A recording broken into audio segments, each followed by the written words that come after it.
Word की सिखलाई ਲਈ शुरू की तीजी क्लास ਦੇ ਵਿੱਚ ਤੁਹਾਡਾ ਸਵਾਗਤ ਹੈ।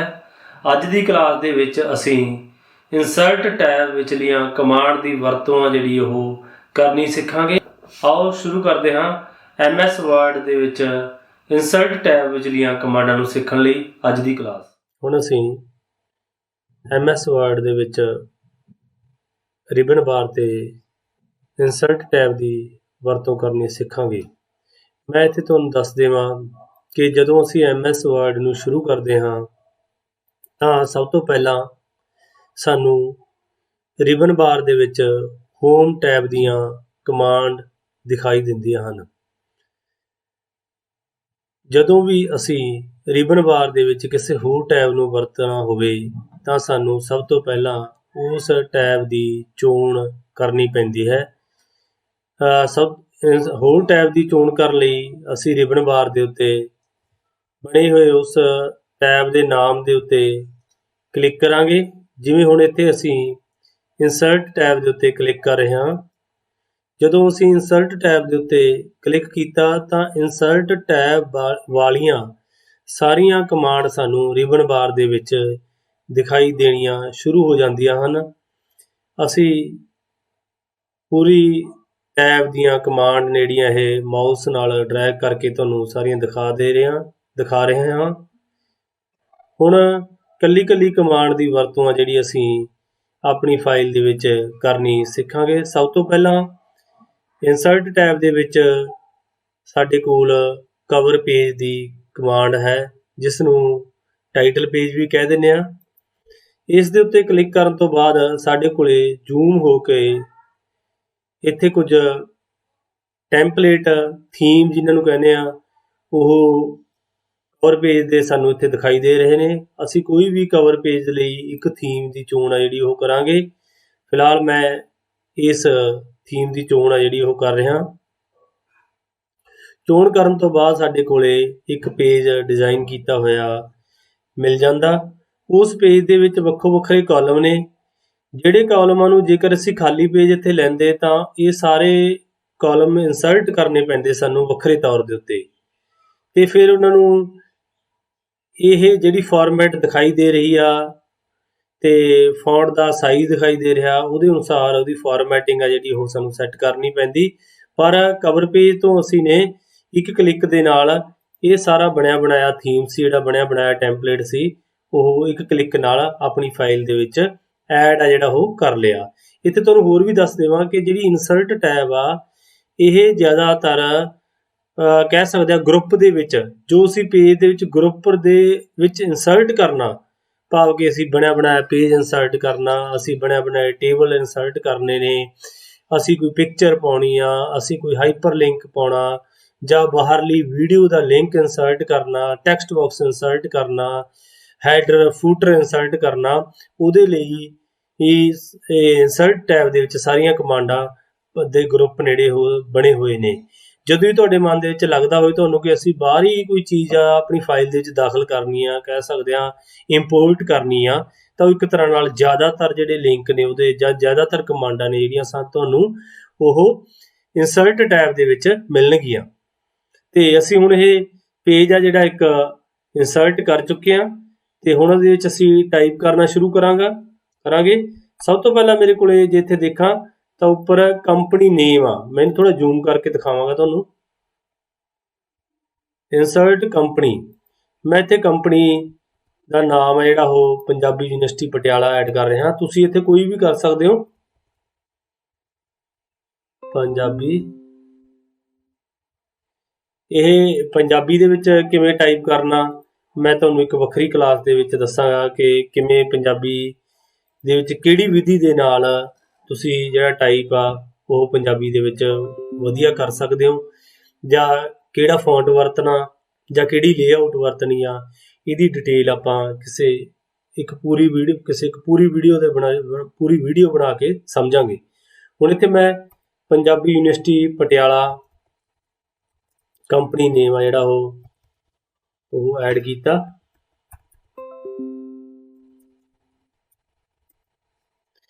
ਉਸ ਤੋਂ ਅਗਲਾ ਕਾਲਮ ਆ ਸਾਡੇ ਕੋਲੇ ਇਸ ਡਾਕੂਮੈਂਟ ਦਾ ਜਿਹੜਾ ਟਾਈਟਲ ਆ ਜਿਹੜਾ ਉਹ ਐਡ ਕਰਨਾ। ਮੈਂ ਇਸ ਦਾ ਟਾਈਟਲ ਰੱਖਦਾ ਪੰਜਾਬੀ ਭਾਸ਼ਾ ਲਈ ਕੰਪਿਊਟਰ ਦੀ ਵਰਤੋਂ। ਇਹ ਮੇਰਾ ਟਾਈਟਲ ਥੋੜ੍ਹਾ ਜਿਹਾ ਲੰਮਾ ਜ਼ਿਆਦਾ ਹੋਣ ਦੀ ਵਜ੍ਹਾ ਕਰਕੇ ਇਹ ਦੂਜੀ ਲਾਈਨ ਦੇ ਵਿੱਚ ਚਲਿਆ ਗਿਆ। ਇੱਕ ਗੱਲ ਦਾ ਜ਼ਰੂਰ ਧਿਆਨ ਰੱਖਣਾ, ਜਦੋਂ ਵੀ ਤੁਸੀਂ ਚੋਣ ਕਰਨੀ ਆ ਤਾਂ ਆਪਣੇ ਆਪ ਜਿਹੜੀ ਚੋਣ ਹੋਈ ਆ ਉਹ ਚੋਣ ਤੋਂ ਬਾਅਦ ਤੁਸੀਂ ਟਾਈਪ ਕਰਨਾ ਸ਼ੁਰੂ ਕਰ ਦੇਣਾ। ਜੇ ਇੱਥੇ ਡਬਲ ਕਲਿੱਕ ਕਰ ਦਿਓਗੇ ਤਾਂ ਕੀ ਹੋਏਗਾ, ਜੇ ਤੁਸੀਂ ਸਿਲੈਕਸ਼ਨ ਹਟਾ ਦਿਓਗੇ ਤਾਂ ਹੋ ਸਕਦਾ ਤੁਹਾਡਾ ਇਹ ਪੂਰੀ ਤਰ੍ਹਾਂ ਇਹ ਡਿਲੀਟ ਨਾ ਕਰੇ ਇੱਥੋਂ ਟਾਈਟਲ ਨੂੰ। ਜਿਹੜਾ ਪਹਿਲਾਂ ਤੋਂ ਪਿਆ ਹੋਇਆ ਟਾਈਟਲ ਆ, ਜਿਵੇਂ ਟਾਈਪ ਦਾ ਡਾਕੂਮੈਂਟ ਸਬ ਟਾਈਟਲ, ਇਹ ਵੀ ਇੱਥੇ ਪਿਆ ਰਹਿ ਸਕਦਾ। ਇੱਥੇ ਹੁਣ ਅਸੀਂ ਸਬ ਟਾਈਟਲ ਆ ਜਿਹੜਾ ਇਸ ਡਾਕੂਮੈਂਟ ਦਾ ਉਹ ਐਡ ਕਰਦੇ ਹਾਂ। ਸਬ ਟਾਈਟਲ ਇਹਦੇ 'ਚ ਅਸੀਂ ਪਾਉਣੇ ਆ MS ਵਰਡ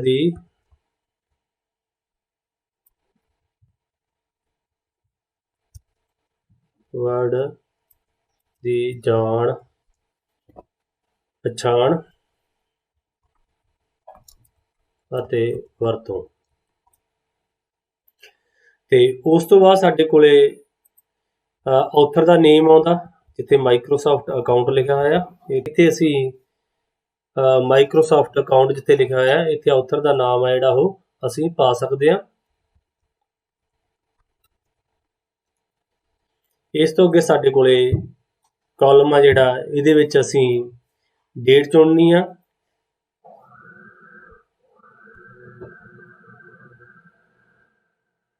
ਲਾਸਟ ਦੇ ਵਿੱਚ ਅਸੀਂ ਨੇ ਇਸ ਡਾਕੂਮੈਂਟ ਦੀ ਜਿਹੜੀ ਡਿਸਕ੍ਰਿਪਸ਼ਨ ਆ ਉਹ ਲਿਖਣੀ ਆ ਕਿ ਇਸ ਡਾਕੂਮੈਂਟ ਦੇ ਇਸ ਫਾਈਲ ਦੇ ਵਿੱਚ ਅਸੀਂ ਕੀ ਕਰਾਂਗੇ।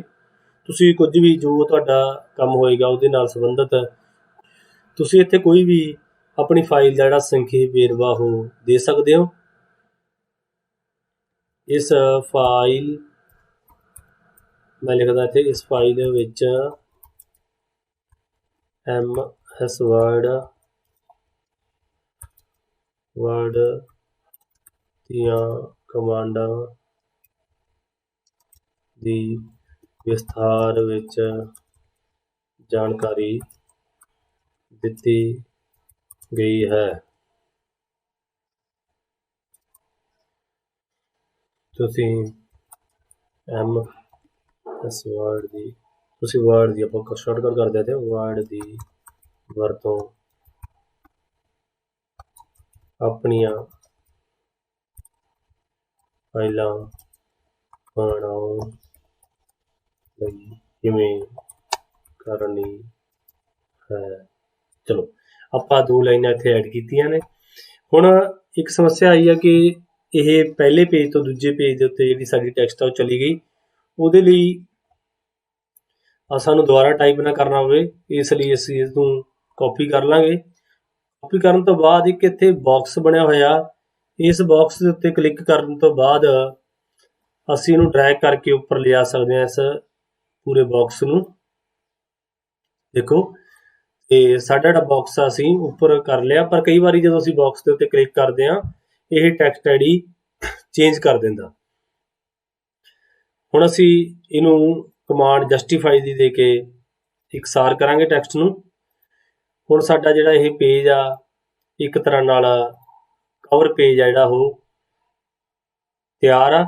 ਅਸੀਂ ਦੇਖ ਸਕਦੇ ਹਾਂ ਕਿ ਸਾਡਾ ਕਵਰ ਪੇਜ ਇਸ ਤਰ੍ਹਾਂ ਦਾ ਫਾਈਨਲ ਹੋ ਕੇ ਦਿਖਾਈ ਦੇਵੇਗਾ। ਹੁਣ ਇਹਦਾ ਫਾਇਦਾ ਕੀ ਹੋਏਗਾ?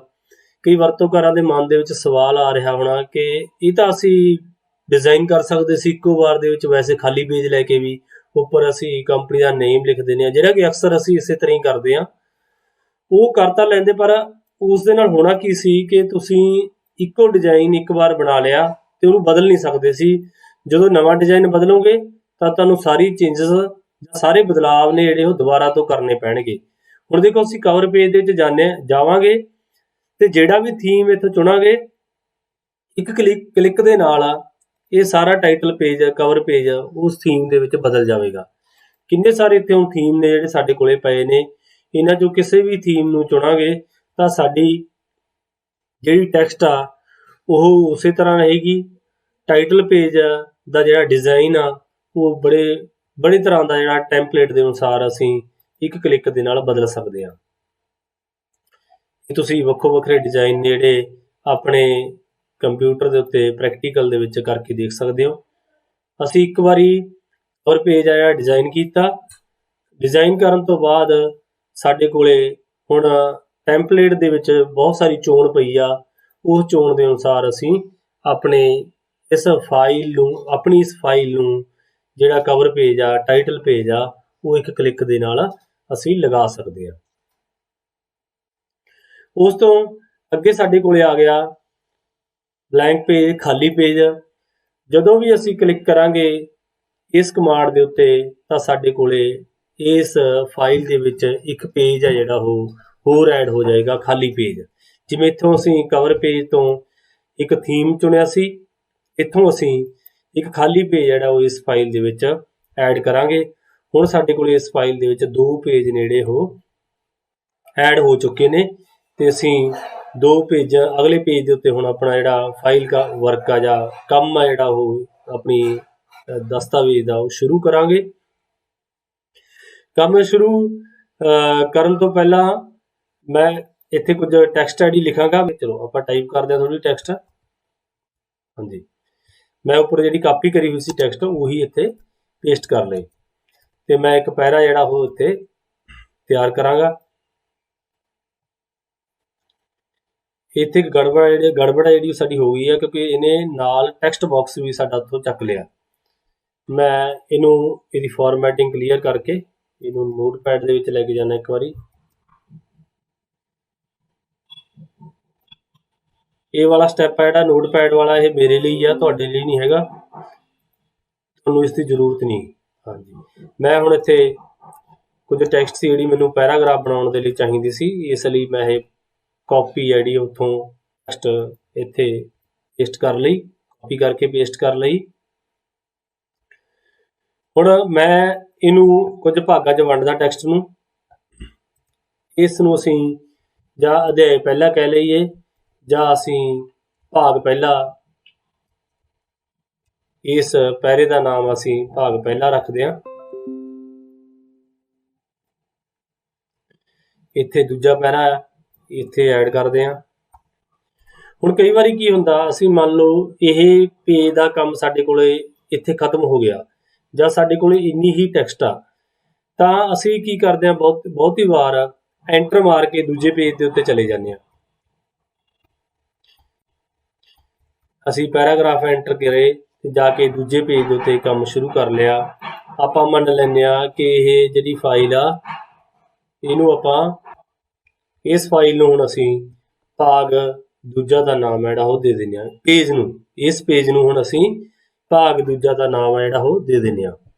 ਦੇਣ ਤੋਂ ਬਾਅਦ ਅਸੀਂ ਜਦੋਂ ਪਹਿਲੇ ਪੇਜ ਦੇ ਵਿੱਚ ਕੋਈ ਹੋਰ ਡਾਟਾ ਐਂਟਰ ਕਰਾਂਗੇ ਤਾਂ ਜ਼ਿਆਦਾਤਰ ਕੀ ਹੁੰਦਾ, ਜਿਹੜਾ ਦੂਜਾ ਪੇਜ ਆ, ਦੂਜੇ ਪੇਜ ਦੇ ਉੱਤੇ ਅਸੀਂ ਨੇ ਮੰਨ ਲਓ ਇਹ ਪੂਰੀ ਟੈਕਸਟ ਇੱਕ ਸੈੱਟ ਕਰਕੇ ਰੱਖ ਦਿੱਤੀ। ਜਦੋਂ ਅਸੀਂ ਪਹਿਲੇ ਪੇਜ ਦੇ ਵਿੱਚ ਕੋਈ ਡਾਟਾ ਐਂਟਰ ਕਰਾਂਗੇ ਤਾਂ ਕੀ ਹੋਏਗਾ, ਸਾਡਾ ਦੂਜਾ ਪੇਜ ਦਾ ਜਿਹੜਾ ਡਾਟਾ ਉਹ ਹਿੱਲ ਜਾਏਗਾ। ਉਹ ਉਨਾ ਹੀ ਉਹ ਤੋਂ ਅੱਗੇ ਚਲਿਆ ਗਿਆ ਜਿੰਨਾ ਅਸੀਂ ਉੱਪਰਲੇ ਪੇਜ ਦੇ ਵਿੱਚ ਡਾਟਾ ਐਡ ਕੀਤਾ। ਮੰਨ ਲਓ ਸਾਡੇ ਕੋਲ ਇਹ ਵੀ ਹੋ ਸਕਦਾ ਕਿ ਭਾਗ ਪਹਿਲਾ ਜਾਂ ਅਧਿਆਇ ਪਹਿਲੇ ਦੇ ਵਿੱਚ 10 ਪੇਜ ਨੇ, 20 ਪੇਜ ਨੇ, 15 ਪੇਜ ਨੇ, ਦੂਜੇ ਅਧਿਆਇ ਦੇ ਵਿੱਚ ਫਿਰ 20-25 ਪੇਜ ਨੇ, 50 ਪੇਜ ਆ, 100 ਪੇਜ ਨੇ। ਇਸ ਤਰ੍ਹਾਂ ਇੱਕ ਫਾਈਲ ਹੈ ਜਿਹੜੀ ਉਹ 100, 150, 200 ਕਿੰਨੇ ਵੀ ਪੇਜ ਦੀ ਜਿਹੜੀ ਹੋ ਸਕਦੀ ਆ। ਜਦੋਂ ਇਸ ਤਰ੍ਹਾਂ ਦੀਆਂ ਫਾਈਲਾਂ ਤਿਆਰ ਕਰਦੇ ਹੋਏ ਜੇਕਰ ਅਸੀਂ ਇੱਥੇ ਹੁਣ ਪੇਜ ਬ੍ਰੇਕ ਦੀ ਕਮਾਂਡ ਨਹੀਂ ਪਾਵਾਂਗੇ ਤਾਂ ਕੀ ਹੋਏਗਾ, ਅਸੀਂ ਮੰਨ ਲਓ ਤੀਜੇ ਨੰਬਰ ਭਾਗ ਤੀਜੇ ਦੇ 20 ਪੇਜ ਨੇ ਜਿਹੜੇ, ਅਸੀਂ ਮੰਨ ਲਈਏ ਕਿ ਸਾਡੀ ਫਾਈਲ ਦੇ ਵਿੱਚ 60 ਪੇਜ ਨੇ। ਭਾਗ 1 ਦੇ ਪਹਿਲੇ ਦੇ ਵਿੱਚ 20 ਪੇਜ, ਦੂਜੇ ਭਾਗ ਦੇ ਵਿੱਚ 20 ਪੇਜ, ਤੀਜੇ ਭਾਗ ਦੇ ਵਿੱਚ 20 ਪੇਜ। ਅਸੀਂ ਤਿੰਨੇ ਭਾਗਾਂ ਦਾ ਡਾਟਾ ਸੀ ਜਿਹੜਾ ਉਹ ਬਿਲਕੁਲ ਸੈੱਟ ਕਰਕੇ ਰੱਖ ਲਿਆ। ਉਸ ਤੋਂ ਬਾਅਦ ਸਾਨੂੰ ਲੋੜ ਪੈ ਗਈ ਕਿ ਅਸੀਂ ਭਾਗ ਦੂਜਾ ਦੇ ਵਿੱਚ ਕੁਝ ਬਦਲਾਵ ਨੇ ਜਿਹੜੇ ਉਹ ਕਰਨੇ ਨੇ, ਕੁਝ ਉੱਥੇ ਡਾਟਾ ਜਿਹੜਾ ਉਹ ਅਸੀਂ ਹੋਰ ਜਿਹੜਾ ਉਹ ਪਾਉਣਾ ਜਾਂ ਕੁਝ ਟਾਈਪ ਕਰਨਾ ਅਸੀਂ ਚਾਹੁੰਦੇ ਹਾਂ। ਪਰ ਤੀਜੇ ਭਾਗ ਦੇ ਵਿੱਚ ਕੋਈ ਵੀ ਕਿਸੇ ਤਰ੍ਹਾਂ ਦੀ ਹਿਲਜੁਲ ਨਹੀਂ ਹੋਣੀ ਚਾਹੀਦੀ। ਤਾਂ ਉੱਥੇ ਕੀ ਕਰਾਂਗੇ, ਅਸੀਂ ਇੱਕ ਭਾਗ ਤੋਂ ਬਾਅਦ ਪੇਜ ਬ੍ਰੇਕ ਹੈ ਜਿਹੜੀ ਉਹ ਪਾਵਾਂਗੇ।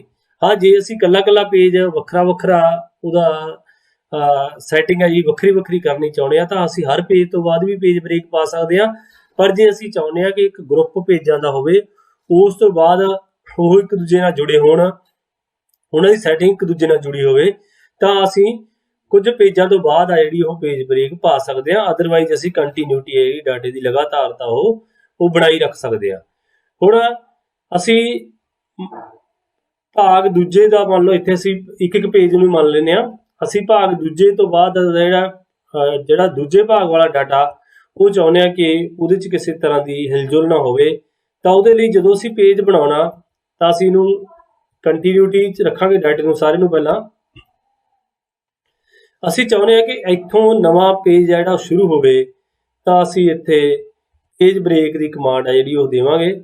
ਮੈਂ ਭਾਗ ਦੂਜਾ ਇੱਥੇ ਲੈ ਗਿਆ ਤੇ ਇੱਥੇ ਨਾਲ ਹੀ ਪੇਜ ਬ੍ਰੇਕ ਦੀ ਜਿਹੜੀ ਕਮਾਂਡ ਆ ਮੈਂ ਇੱਥੇ ਦੇ ਦਿੱਤੀ। ਹੁਣ ਕੀ ਆ ਇਸ ਪੈਰਾਗ੍ਰਾਫ ਦੇ ਅਖੀਰ ਤੱਕ ਜਿਹੜਾ ਉਹ ਇੱਕ ਪੇਜ ਹੋ ਗਿਆ, ਉਹ ਤੋਂ ਤੁਰੰਤ ਬਾਅਦ ਦੂਜਾ ਪੇਜ ਦਾ ਡਾਟਾ ਜਿਹੜਾ ਉਹ ਸ਼ੁਰੂ ਹੋ ਗਿਆ। ਹੁਣ ਮੈਂ ਇਹਦੇ ਲਈ ਹੋਰ ਡਿਟੇਲ 'ਚ ਦਿਖਾਉਣ ਲਈ ਸੌਖਾ ਕਰਨ ਦੇ ਲਈ ਪੈਰਾਗ੍ਰਾਫ ਮਾਰਕਰ ਆ ਜਿਹੜਾ ਉਹ ਸ਼ੋ ਕਰਾਂਗਾ। ਜਿਵੇਂ ਮੈਂ ਪਹਿਲਾਂ ਦੱਸਿਆ ਸੀ ਤੁਹਾਨੂੰ, ਹੋਮ ਟੈਬ ਦੇ ਵਿੱਚ ਇੱਕ ਹਿਡਨ ਜਿਹੜੇ ਪੈਰਾਗ੍ਰਾਫ ਨੇ ਉਹਨਾਂ ਨੂੰ ਸ਼ੋ ਕਰਨ ਲਈ ਹਿਡਨ ਪੈਰਾਗ੍ਰਾਫ ਮਾਰਕਰ ਨੇ, ਉਹਨਾਂ ਨੂੰ ਸ਼ੋ ਕਰਨ ਦੇ ਲਈ ਇੱਕ ਕਮਾਂਡ ਆ ਜਿਹਦੀ ਤੇ ਅਸੀਂ ਕਲਿੱਕ ਕਰਕੇ ਜਿਹੜੇ ਪੈਰਾਗ੍ਰਾਫ ਮਾਰਕਰ ਨੇ ਜਾਂ ਹਿਡਨ ਫਾਰਮੈਟਿੰਗ ਸਿੰਬਲ ਨੇ ਉਹਨਾਂ ਨੂੰ ਆਪਣੇ ਸ਼ੋ ਆ ਜਿਹੜਾ ਕਰ ਲੈਂਦੇ ਆ। ਹੁਣ ਤੁਸੀਂ ਦੇਖ ਰਹੇ ਹੋ ਇੱਥੇ ਪੇਜ ਬ੍ਰੇਕ ਦੀ ਜਿਹੜੀ ਕਮਾਂਡ ਆ ਜਾਂ ਕੋਡ ਆ ਉਹ ਲਿਖਿਆ ਹੋਇਆ। ਉਸ ਤੋਂ ਬਾਅਦ ਦੂਜਾ ਭਾਗ ਜਿਹੜਾ ਇਹਦਾ ਸ਼ੁਰੂ ਹੁੰਦਾ। ਇਸ ਤਰ੍ਹਾਂ ਅਸੀਂ ਹੁਣ ਆਪਣੀ ਫਾਈਲ ਦੇ ਵਿੱਚ ਕਵਰ ਪੇਜ, ਟਾਈਟਲ ਪੇਜ ਜਿਹਦੀ ਗੱਲ ਕਰੀ ਸੀ ਆਪਾਂ ਨੇ, ਪੈਰਾਗ੍ਰਾਫ ਮਾਰਕ ਜਿਹੜੇ ਆਪਾਂ ਹਿਡਨ ਕਰ ਲਈਏ। ਇਹ ਸਾਡਾ ਟਾਈਟਲ ਪੇਜ ਹੋ ਗਿਆ। ਉਸ ਤੋਂ ਬਾਅਦ ਸਾਡੇ ਕੋਲੇ ਅਸੀਂ ਇਸ ਫਾਈਲ ਦੇ ਵਿੱਚ 2 ਪੇਜ ਨੇੜੇ ਹੋਰ ਐਡ ਕਰ ਦਿੱਤੇ, ਜਿਹਦੇ ਵਿੱਚ ਅਸੀਂ ਨੇ ਕੁਝ ਪੈਰਾਗ੍ਰਾਫ ਪਾਏ ਤੇ ਨਾਲ ਅਸੀਂ ਇਨਸਰਟ ਟੈਬ ਦੇ ਵਿੱਚੋਂ ਖਾਲੀ ਪੇਜ ਦੀ ਕਮਾਂਡ ਸੀ ਜਿਹੜੀ ਉਹਦੇ ਰਾਹੀਂ ਇੱਕ ਨਵਾਂ ਪੇਜ ਖਾਲੀ ਐਡ ਕੀਤਾ। ਉਸ ਤੋਂ ਬਾਅਦ ਅਸੀਂ ਪੇਜ ਬ੍ਰੇਕ ਦੀ ਕਮਾਂਡ ਦੇ ਨਾਲ ਕੱਲੇ ਪੇਜ ਨੂੰ ਜਾਂ ਕੱਲੇ ਪੇਜ ਦੀ ਸੈਟਿੰਗ ਨੂੰ ਸਟੇਬਲ ਆ ਉਹ ਕੀਤਾ, ਤਾਂ ਕਿ ਜਦੋਂ ਅਸੀਂ ਇੱਕ ਪੇਜ ਦੇ ਵਿੱਚ ਡਾਟਾ ਐਡ ਕਰੀਏ ਦੂਜੇ ਪੇਜ ਦਾ ਡਾਟਾ ਜਿਹੜਾ ਉਹ ਚੇਂਜ ਨਾ ਹੋਵੇ। ਉਹਦੇ ਲਈ ਆਪਾਂ ਨੇ ਜਿਵੇਂ ਮੈਂ ਇਹਦੇ 'ਚ ਦੁਬਾਰਾ ਫੇਰ ਕਰਕੇ ਦਿਖਾ ਦੇਣਾ ਕਿ ਇੱਥੇ ਦੇਖੋ ਅਸੀਂ ਫਾਈਲ ਐਡ ਪੇਜ ਦੇ ਵਿੱਚ ਹੋਰ ਡਾਟਾ ਐਡ ਕੀਤਾ ਫਾਈਲ ਦੇ ਵਿੱਚ, ਤਾਂ ਕਿ ਅਗਲਾ ਜਿਹੜਾ ਅਧਿਆਇ ਆ ਦੂਜਾ ਪੇਜ ਆ ਜਿਹੜਾ ਪੇਜ ਬ੍ਰੇਕ ਤੋਂ ਬਾਅਦ ਪੇਜ ਸ਼ੁਰੂ ਹੁੰਦਾ ਉਹਦੇ ਵਿੱਚ ਕੋਈ ਤਬਦੀਲੀ ਨਹੀਂ ਆਈ। ਜਦੋਂ ਮੈਂ ਹੁਣ ਐਡ ਕਰਾਂਗਾ ਤਾਂ ਪੂਰੇ ਦਾ ਪੂਰਾ ਪੇਜ ਆ ਜਿਹੜਾ ਉਹ ਨਵਾਂ ਉੱਥੇ ਮਿਲ ਜਾਏਗਾ। ਪਰ ਜਿਹੜਾ ਭਾਗ ਦੂਜਾ ਦੇ ਵਿੱਚ ਚਾਹੇ ਇਹਦੇ ਬਾਅਦ ਵਿੱਚ ਜਿੰਨੇ ਮਰਜ਼ੀ ਪੇਜ ਜਾਂ ਜਿੰਨਾ ਮਰਜ਼ੀ ਡਾਟਾ ਇਸ ਫਾਈਲ ਦੇ ਵਿੱਚ ਹੋਏਗਾ ਉਹਦੇ ਵਿੱਚ ਕਿਸੇ ਵੀ ਤਰ੍ਹਾਂ ਦੀ ਕੋਈ ਤਬਦੀਲੀ ਨਹੀਂ ਆਏਗੀ। ਭਾਵ ਕਿ ਇਹ ਡਾਟਾ ਹੁਣ ਸਾਡਾ ਸੁਰੱਖਿਅਤ ਆ। ਜੇ ਅਸੀਂ ਥੀਸਿਸ ਦਾ ਕੰਮ ਕਰ ਰਹੇ ਹਾਂ, ਕਿਤਾਬ ਦਾ ਕੰਮ ਕਰ ਰਹੇ ਹਾਂ, ਉੱਥੇ ਸਾਨੂੰ ਜ਼ਿਆਦਾਤਰ ਇਹ ਸਮੱਸਿਆ ਆਉਂਦੀ ਆ ਕਿ ਅਸੀਂ ਨੇ ਪੂਰੀ ਕਿਤਾਬ ਦੀ ਜਿਹੜੀ ਸੈਟਿੰਗ ਆ ਉਹ ਕਰ ਲਈ ਹੁੰਦੀ ਆ। ਉਸ ਤੋਂ ਬਾਅਦ ਸਾਨੂੰ ਲੱਗਦਾ ਕਿ ਵਿਚਕਾਰ ਦੇ ਵਿੱਚ ਕਿਤੇ ਹੋਰ ਡਾਟਾ ਟਾਈਪ ਕਰਨ ਦੀ ਜ਼ਰੂਰਤ ਆ। ਜਦੋਂ ਹੀ ਅਸੀਂ ਉੱਥੇ ਡਾਟਾ ਟਾਈਪ ਕਰਨਾ ਸ਼ੁਰੂ ਕਰਦੇ ਹਾਂ ਤਾਂ ਕੀ ਹੁੰਦਾ, ਉਹ ਤੋਂ ਬਾਅਦ ਵਾਲਾ ਜਿਹੜਾ ਸਾਡਾ ਡਾਟਾ ਜਾਂ ਬਾਅਦ ਵਾਲਾ ਜਿੰਨਾ ਵੀ ਬਾਅਦ ਵਾਲੇ ਪੇਜ ਨੇ ਉਹ ਸਾਰੇ ਹਿਲ ਜਾਂਦੇ ਨੇ, ਜਾਂ ਕਿਸੇ ਵੀ ਤਰ੍ਹਾਂ ਦੀ ਡਾਟੇ ਦੀ ਹਿਲਜੁਲ ਆ ਜਿਹੜੀ ਉਹ ਹੋਰ ਡਾਟਾ ਟਾਈਪ ਕਰਨ ਨਾਲ ਉੱਥੇ ਆ ਜਾਂਦੀ ਆ। ਪਰ ਜਦੋਂ ਅਸੀਂ ਪੇਜ ਬ੍ਰੇਕ ਦੇਵਾਂਗੇ ਤਾਂ ਉਸ ਤੋਂ ਬਾਅਦ ਪੇਜ ਬ੍ਰੇਕ ਤੋਂ ਬਾਅਦ ਵਾਲਾ ਗਰੁੱਪ ਆ ਜਿਹੜਾ ਉਹ ਸਾਡਾ ਸੁਰੱਖਿਅਤ ਰਹੇਗਾ, ਜਿਹਦੇ ਵਿੱਚ ਕਿਸੇ ਵੀ ਤਰ੍ਹਾਂ ਦੀ ਕੋਈ ਚੇਂਜ ਆ ਜਿਹੜੀ ਜਾਂ ਕਿਸੇ ਵੀ ਤਰ੍ਹਾਂ ਦਾ ਕੋਈ ਬਦਲਾਵ ਆ ਉਹ ਤੋਂ ਪਹਿਲਾਂ ਡਾਟਾ ਪਾਉਣ ਦੇ ਨਾਲ ਨਹੀਂ ਆਵੇਗਾ। ਅਸੀਂ ਹੁਣ ਦੂਜੇ ਪੇਜ ਤੇ ਵੀ ਕੁਝ ਹੋਰ ਡਾਟਾ ਐਡ ਕੀਤਾ, ਪਰ ਉਹਦੇ ਨਾਲ ਵੀ ਸਾਡੇ ਇਸ ਡਾਟੇ ਦੇ ਵਿੱਚ ਜਿਹੜਾ ਪੇਜ ਬ੍ਰੇਕ ਤੋਂ ਬਾਅਦ ਪਿਆ ਉਹਦੇ ਵਿੱਚ ਕੋਈ ਤਬਦੀਲੀ ਨਹੀਂ ਆਈ। ਇਹਦੇ ਵਿੱਚ ਟੇਬਲ ਦੀ ਵਰਤੋਂ ਕਰਨੀ ਸਿੱਖਾਂਗੇ। ਟੇਬਲ ਦੀ ਵਰਤੋਂ ਕਦੋਂ ਕਰਨੀ ਆ ਤੇ ਕਿਵੇਂ ਕਰਨੀ ਆ, ਇਹ ਤਾਂ ਕਈ ਵਾਰੀ ਫਾਈਲ ਦੀ ਸਿਚੁਏਸ਼ਨ ਦੇ ਅਕੋਰਡਿੰਗ ਤੁਸੀਂ ਇਹਦੀ ਵਰਤੋਂ ਕਰ ਸਕਦੇ ਹੋ। ਪਰ ਇੱਥੋਂ ਜੇ ਟੇਬਲ ਦੇ ਫਾਰਮੈਟ ਨੇ, ਟੇਬਲ ਕਿਵੇਂ ਇਨਸਰਟ ਕਰਨਾ, ਉਹਦੇ ਬਾਰੇ ਗੱਲ ਹੈ ਜਿਹੜੀ ਆਪਾਂ ਕਰਾਂਗੇ। ਟੇਬਲ ਤੋਂ ਬਿਨਾਂ ਵੀ ਡਾਟਾ ਜਿਹੜਾ ਅਸੀਂ MS ਵਰਡ ਦੇ ਵਿੱਚ ਪਾ ਰਹੇ ਹਾਂ, ਪਰ ਟੇਬਲ ਦੇ ਨਾਲ ਡਾਟਾ ਜਿਹੜਾ ਉਹ ਇੱਕ ਥਾਂ ਦੇ ਉੱਤੇ ਫਿਕਸ ਹੋ ਜਾਂਦਾ ਤੇ ਉਸ ਡਾਟੇ ਨੂੰ ਅੱਗੇ ਮੈਨੇਜ ਕਰਨਾ ਬਹੁਤ ਆਸਾਨ ਹੋ ਜਾਂਦਾ। ਜਿਵੇਂ ਹੁਣ ਮੈਂ ਬਿਨਾਂ ਟੇਬਲ ਤੋਂ ਇੱਕ ਇੱਥੇ ਸੂਚੀ ਬਣਾਵਾਂਗਾ। ਜਿਵੇਂ ਨਾਮ ਅਸੀਂ ਇੱਕ ਟਾਈਟਲ ਦੇਵਾਂਗੇ, ਫਿਰ ਉਹਦੇ ਵਿੱਚ ਡਾਟਾ ਜਿਹੜਾ ਅੱਗੇ ਪਾਵਾਂਗੇ। मैं इत्थे टैब का इस्तेमाल करांगा एक दूजे तो निखेड़न के लिए इन्हां नूं। नाम, क्लास, रोल नंबर ते अंक। अंक इत्थे कर लेने आपां पेपर 1, अंक पेपर 2, इसे तरह ही आपां अंक पेपर 1 ते अखीर ते कर दिंदे कुल जोड़।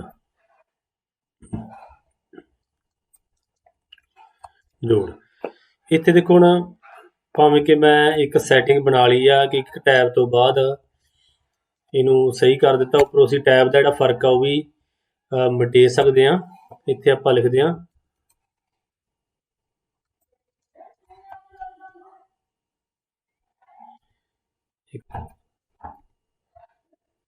41,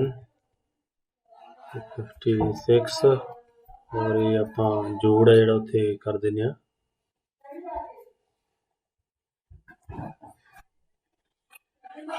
ਤੇ ਇਸ ਤਰ੍ਹਾਂ ਇਸੇ ਨੂੰ ਡਾਟੇ ਨੂੰ ਆਪਾਂ ਕਾਪੀ ਕਰਕੇ ਅੱਗੇ ਹੋਰ ਕੁਝ ਡਾਟਾ ਜਿਹੜਾ ਉਹ ਇੱਥੇ ਦੇ ਨਾਲ ਇੱਕ ਆਪਣੇ ਕੋਲੇ ਹੁਣ 5 ਰੋ ਤੇ 5 ਸਾਡੇ ਕੋਲੇ ਕਾਲਮ ਨੇੜੇ ਉਹ ਇੱਥੇ ਸੂਚੀ ਦੇ ਤਿਆਰ ਹੋ ਚੁੱਕੇ ਨੇ, ਪਰ ਇਹ ਡਾਟਾ ਸਾਡੇ ਕੋਲੇ ਟੇਬਲਾਂ ਦੇ ਵਿੱਚ ਨਹੀਂ ਹੈਗਾ।